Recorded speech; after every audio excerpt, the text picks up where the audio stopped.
flautu Kristján í þessari úrslitakeppni, þetta verður ekki betra. Nei, nákvæmlega og heimavelli fyrir fram þetta stuðningsmenn, þetta er bara geggjast.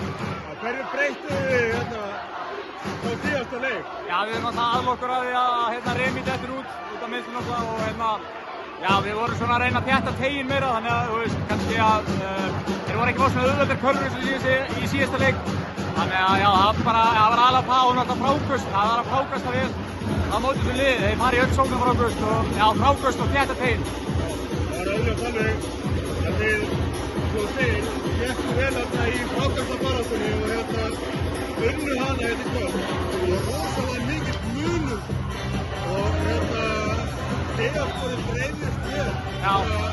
Keflavíkurliðið hörðu lið án Remi. Já, nákvæmlega, þú veist, þegar Remi ekki, þá eru kannski fleiri að chippa inn svona stigum og já, það dreifist bara betur en já, eins og ég segi, þá var frákustinn bara lykilatriði.